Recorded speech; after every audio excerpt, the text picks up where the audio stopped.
다 함께 우리 신앙 고백하겠습니다. 나는 전능하신 아버지 하나님 천지의 창조주를 믿습니다. 나는 그의 유일하신 아들 우리 주 예수 그리스도를 믿습니다. 그는 성령으로 잉태되어 동정녀 마리아에게서 나시고 본디오 빌라도에게 고난을 받아 십자가에 못 박혀 죽으시고 장사된 지 사흘 만에 죽은 자 가운데서 다시 살아나셨으며 하늘에 오르시어 전능하신 아버지 하나님 우편에 앉아 계시다가 거기로부터 살아있는 자와 죽은 자를 심판하러 오십니다. 나는 성령을 믿으며 거룩한 공교회와 성도의 교제와 죄를 용서받는 것과 몸의 부활과 영생을 믿습니다. 아멘. 450장 우리 찬송하죠.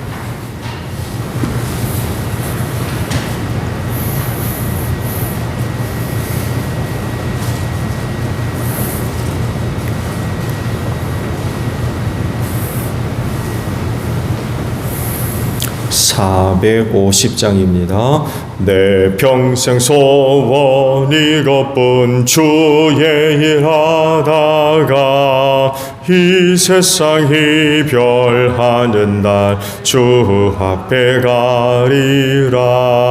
꿈같이 헛된 세상 일 취할 건 무엇냐. 이 수고함만 하여도 헛된 것뿐일세. 불같은 시험 많으나 겁내지 맙시다. 구주의 권능 크시니 이기고 남겠네. 금보다 귀한 믿음은 참 보배되도다. 이 진리 믿는 사람들 다 복을 받겠네. 살같이 빠른 광음을 주 위에 아끼세. 온몸과 마음을 바치고 힘써서 일하세. 아멘. 말씀을 봅니다.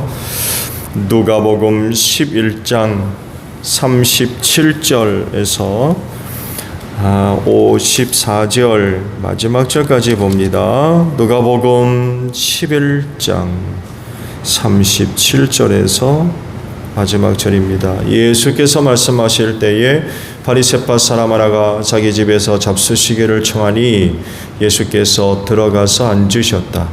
그런데 그 바리새파 사람은 예수가 잡수시기 전에 먼저 손을 씻지 않는 것을 보고 이상히 여겼다. 그러나 주님께서는 그에게 말씀하셨다. 지금 너희 바리새파 사람들은 잔과 접시의 겉은 깨끗하게 하지만 너희 속에는 탐욕과 악독이 가득하다. 어리석은 사람들아, 겉을 만드신 분이 속도 만들지 아니하셨더냐. 그 속에 있는 곳으로 자선을 베풀어라. 그리하면 모든 것이 너희에게 깨끗해질 것이다. 너희 바리새파 사람들에게 화가 있다. 너희는 박하와 운향과 온갖 채소의 11조를 바치면서 정의와 하나님께 대한 사랑은 소홀히 한다. 그런 것들도 반드시 행해야 하지만 이런 것들도 소홀히 하지 않았어야 하였다. 너희 바리새파 사람들에게 화가 있다. 너희는 회당에서 높은 자리에 앉기를 좋아하고 장터에서 인사받기를 좋아한다. 너희에게 화가 있다. 너희는 드러나지 않게 만든 무덤과 같아서 사람들이 그 위를 밟고 다니면서도 그것이 무덤인지를 알지 못한다. 율법 교사 가운데 어떤 사람이 예수께 말하였다. 선생님이 이렇게 말씀하시면 우리까지도 모욕하시는 것입니다. 예수께서 말씀하셨다.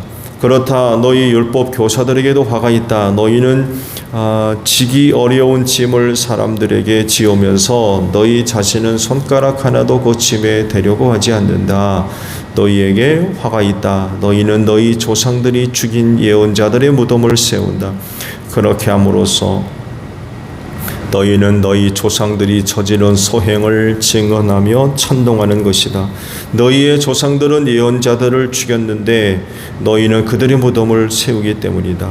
그러므로 하나님의 지혜도 말하기를 내가 예언자들과 사도들을 그들에게 보내겠는데 그들은 그 가운데에서 더러는 죽이고 더러는 박해할 것이다 하였다. 창세 이리로 흘린 모든 예언자들의 피의 대가를 이 세대에게 요구할 것이다. 아벨의 피에서 비롯하여 제단의 성소 사이에서 죽은 사가랴의 피 이르기까지 말이다. 그렇다. 나는 너희에게 말한다. 이 세대가 그 책임을 져야 할 것이다. 너희 율법 교사들에게 화가 있다. 너희는 지식의 열쇠를 가로채서 너희 자신도 들어가지 않고 또 들어가려고 하는 사람도 막았다. 예수께서 그 집에서 나오실 때에 율법학자들과 바리새파 사람들은 잔뜩 앙심을 품고서 여러 가지 물음으로 예수를 몰아붙이기 시작하였다. 그들은 예수 입에서 나오는 말에서 트집을 잡으려고 노렸다. 아멘. 오늘은요 39절에 있는 말씀을 함께 나눕니다. 그러나 주님께서는 그에게 말씀하셨다. 지금 너희 바리새파 사람들은 잔과 접시의 겉은 깨끗하게 하지만 너희 속에는 탐욕과 악독이 가득하다라는 말씀입니다. 처음 신앙을 지키는 일은 굉장히 중요하죠. 믿는다 했는데 안 믿으면 문제죠. 믿는 것 같은데 그 내면을 들여다보면 변질돼 버린, 병든, 왜곡되어 있는 이런 모습들도 보게 되죠. 신앙의 순전함을 잃어버린 거예요. 타락한 신앙이죠. 이 신앙의 모습을 보여줬던 사람들이 바로 바리새파 사람들입니다. 오늘 주신 말씀의 의미를 제대로 알려면 역사적인 그런 그 상황들을 좀 살펴볼 이유가 있어요. 바리새파가 어떻게 만들어졌는지.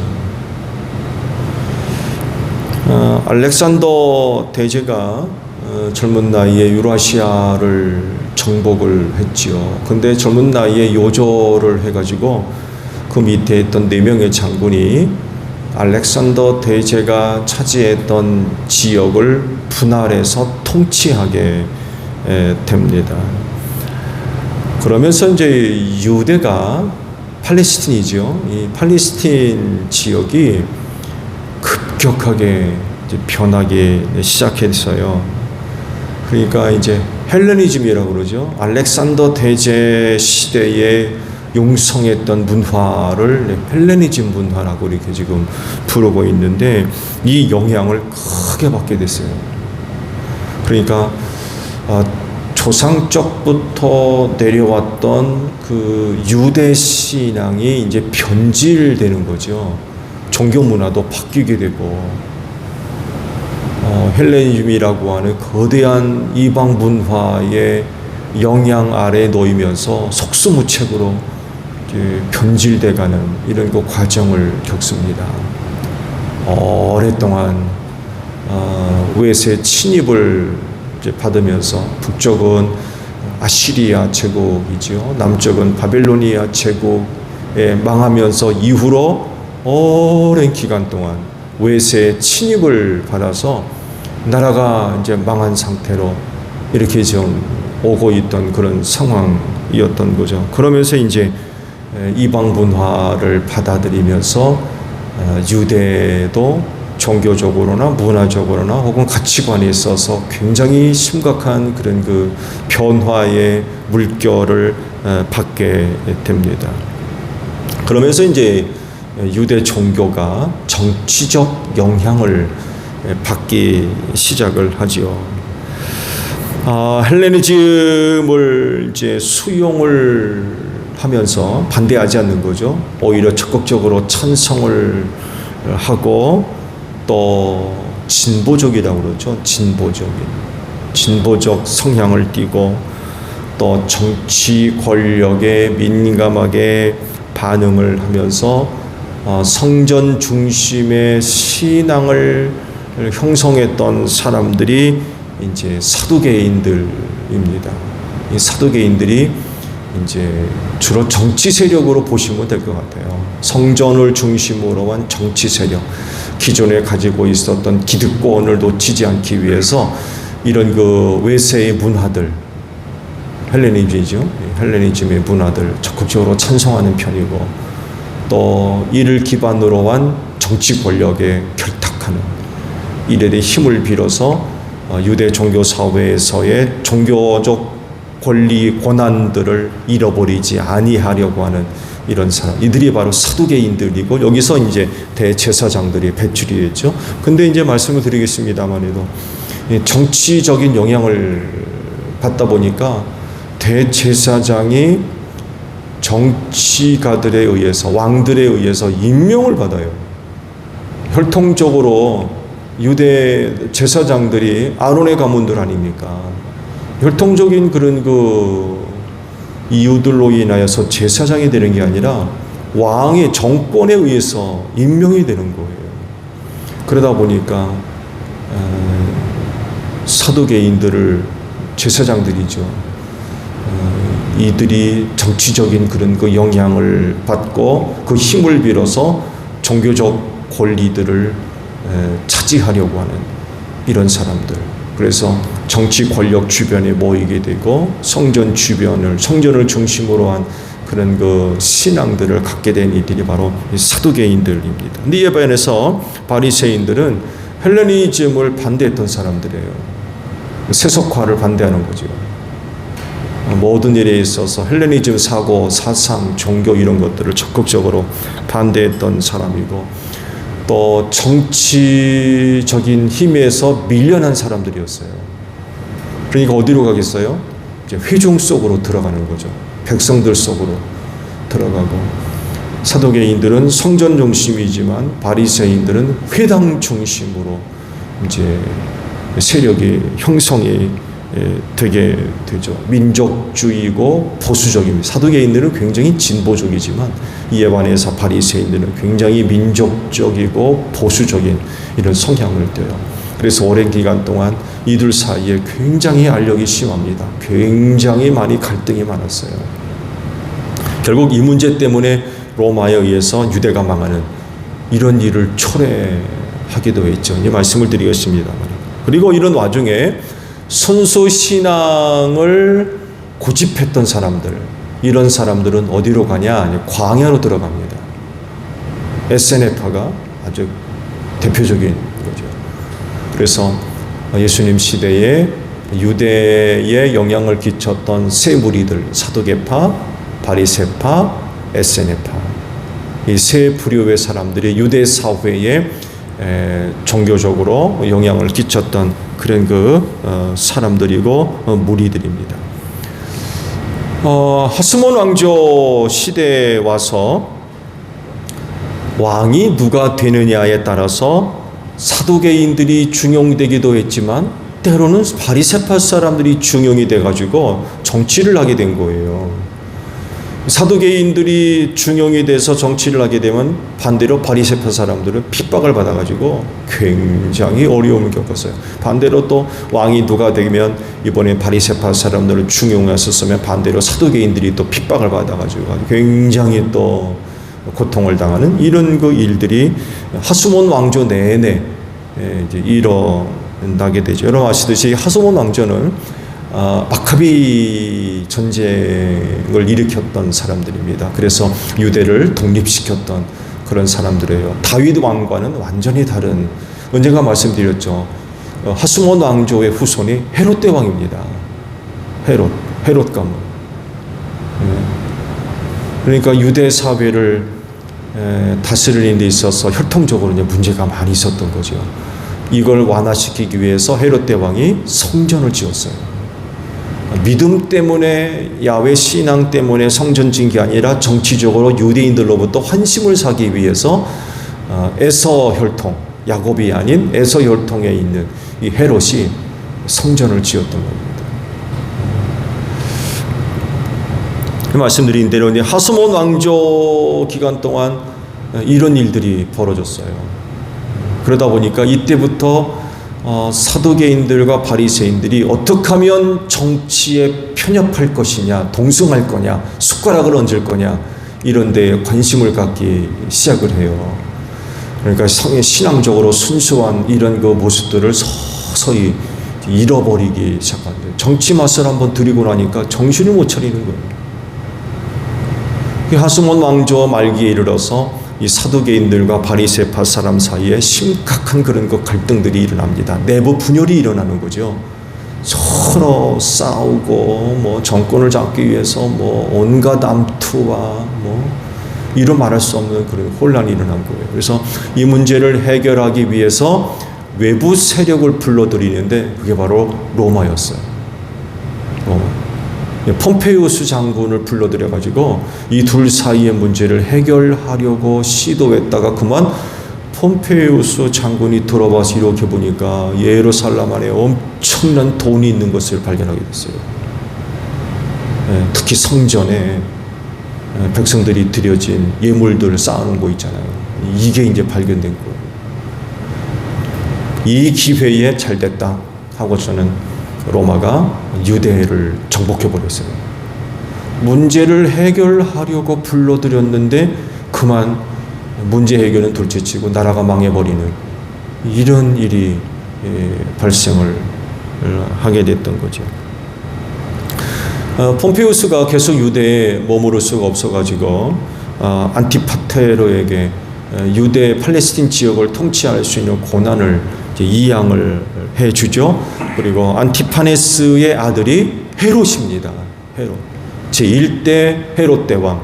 예수님 시대에 베들레헴 근처 두 사람의 남자아이들을 다 죽였던 사람. 그 사람이 바로 헤롯 대왕이에요. 혈통이 그렇게 이제 내려갑니다. 이 안티파테르가 이제 유대를 통치하다 보니까 이 둘 사이에 굉장히 갈등이 많은 거예요. 사두개인과 바리새인 사이에. 이 사람들을 좀 중용해가지고 그런 정치적인 그런 그 갈등들이 있고 하니까 둘 사이를 좀 조정을 해가지고 유대를 좀 통치하게 해야 되겠다 해서 만든 게 사내들인 공의회입니다. 그래서 사내들인 공의회는 70명이고요. 이 공의회 안에 사두개인들과 바리새인들이 이 공의회를 형성하게 했어요. 그렇게 하면서 유대를 이제 자체적으로 통치하게 했던 거죠. 이렇게 되면서 사두개인들과 바리새파 사람 사이에 있었던 갈등이 어느 정도 봉합이 됩니다. 특히 예수 시대에는 사이가 얼마나 좋았는지 몰라요. 이들 사이에. 그래서 예수님 죽이는데 이 바리새파 사람들과 사두개인들이 짝짝꿍이 돼가지고 아주 뭐 난리도 아니었어요. 그런 시기적인 그 시대적인 배경이 있던 거죠. 이 시대에 이르러서 바리새파 사람들의 그 신앙이 완전히 변질돼 버렸어요. 앞서 말씀을 드린 대로 정권의 맛을 보고 나니까 뺏기고 싶지 않은 거예요. 그래서 바리새파 사람들이 갖고 있었던 그런 그 신앙이 초기와 달라요. 말씀을 드렸더니 처음 바리새파 사람들이 등장했을 때 그들이 갖고 있었던 신앙과 예수님 시대의 바리새파 사람들의 신앙이 다릅니다. 달라요. 변질돼 버렸어요. 이전에 그들이 조상들은요, 그들이 갖고 있는 신앙의 가치를 지키기 위해서 이루 말할 수 없는 핍박을 받았습니다. 그야말로 기꺼이 죽었습니다. 기꺼이 죽었어요. 그런 사람들이었습니다. 헤롯 대왕을 시작으로 해서 아켈라오 때에는 헬레니즘 그런 그 형식의 건축물을 예루살렘 안에 짓는 문제, 또 우상을 만드는 이 문제 때문에 바리새파 사람들이 들고 일어났어요. 그런 걸 어디다가 짓느냐고. 이때 아켈라오에서 수많은 바리새파 사람들이 죽었습니다. 또 로마 황제 아우구스투스가 호적하라는 명령이 내려왔었죠. 이때 바리새파 사람들이 막 또 들고 일어났습니다. 우리는 오직 하나님의 백성일 뿐이다. 그래서 호적을 반대했던 거예요. 들고 일어난. 이때 또 바리새파 사람들이, 수많은 사람들이 또 죽임을 당했어요. 본디오 빌라도한테도 핍박을 받아서 또 많은 바리새파 사람들이 고초를 겪었던 거죠. 그랬던 사람들이 바리새파 사람들이에요. 신앙의 신념을 지키기 위해서 기꺼이 죽었던 그런 사람들입니다. 근데 시간이 흐르면서 변질돼 버렸어요. 정권과 야합을 하면서 신앙이 변질돼 버렸어요. 이런 내용을 예수님이 다 알고 계시는 거예요. 시간적으로 별로 차이가 나지 않습니다. 말씀을 드린 대로 그 위에 역사적인 그런 그 상황들이 그렇게 오래 과거의 이야기가 아니에요. 불과 한두 세대 앞의 일입니다. 예수님 시대 보게 되면 현대사예요. 그냥 현대사. 근대사도 아니고 현대사. 그러니까 예수님 시대 불과 얼마 몇 세대 앞에 있었던, 얼마 과거에 있었던 그런 그 사건들이기 때문에 바리새파 사람들의 그런 그 역사적인 상황들, 사건들을 잘 알고 계시는 거예요. 그래서 39절에 오늘 주신 말씀을 그렇게 하신 거예요. 지금 너희 바리새파 사람들은 잔과 접시의 겉은 깨끗하게 하지만 너희 속에는 탐욕과 악독이 가득하다. 왜 그들을 향해서 탐욕과 악독이 가득하다 라고 말씀하셨느냐라고 하면 바로 역사적인 그런 그 과정들이 있었기 때문에 그걸 예수님이 너무나도 잘 알고 계시는 거예요. 너무나도. 그래서 이제 이런 말씀을 하셨던 거죠.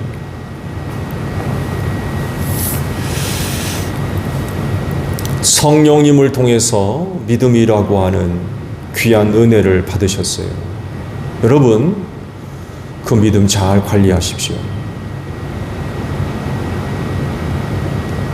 신앙의 순수성이 변질되지 않도록 잘 관리하세요. 그 신앙이 깨끗하고 또 순결하게 그리고 바르게 성장하고 성숙해야 됩니다. 왜곡된 생각, 잘못된 그런 그 마음과 욕심에 빠져서 그 소중한 신앙이 변질되어 버리면 이런 일이 있으면 안 돼요. 그 모습을 지금 바리새파 사람들이 역사적으로 지금 보여주고 있는 거죠. 예수님이 보시니까 이거 형편없는 거예요. 누구보다도 율법에 열심이죠. 누구보다도 율법에 열심인 사람들이었어요. 하나님을 잘 섬기는 것처럼 보이지만 그 속은 다 썩었던 거예요. 속은 다 썩었어요. 말씀드린 대로 바리새파 조상들이 가지고 있었던 그 순수한 신앙들, 그 신앙에 대한 순수한 열정들 다 잃어버렸어요. 그런 영향을 받으면서 변질돼 버린 거죠. 표면적으로 보게 되면 정말 대단한 신앙의 것처럼 보이지만 그 속은 다 썩었던 거예요. 왜 이런 일이 벌어지느냐? 말씀드린 대로 소중한 은혜를 잘 관리하지를 못해서 타락시킨 거죠. 변질시키고. 신앙 잘 지키십시오. 잘 지킬 뿐만 아니라 잘 관리하셔야 돼요. 헛된 생각, 헛된 마음 이런 품는 순간부터 그 신앙이 왜곡되어 편질되고요. 삐뚤어지는 거죠. 똑바로 신앙의 순전함과 순결함들을 지켜야 되는데 그게 이제 변질되는 거죠. 이런 것들이 결국 개인적인 영적인 위기뿐만 아니라 그 공동체에서도 큰 문제가 될 수밖에 없어요. 그 예수님이 바리새파 사람들을 향해서 책망하잖아요. 독사의 자식들. 유대 사회를 병들게 만들고 타락시키던 그런 사람들이죠. 천국에도 안 가고 가난한 사람들을 쫓아도 못 가게 만드는 사람. 그런 사람들이었어요.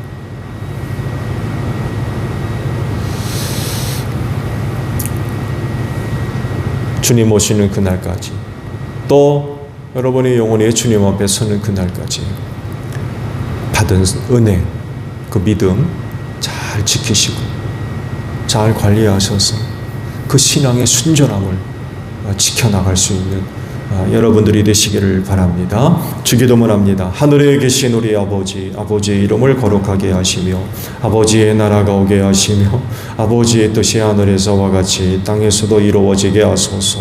오늘 우리에게 일용할 양식을 주시고 우리가 우리에게 잘못한 사람을 용서하여 준 것 같이 우리 죄를 용서하여 주시고 우리를 시험에 빠지지 않게 하시고 악에서 구하소서. 나라와 권능과 영광이 영원히 아버지의 것입니다. 아멘. 기도하겠습니다.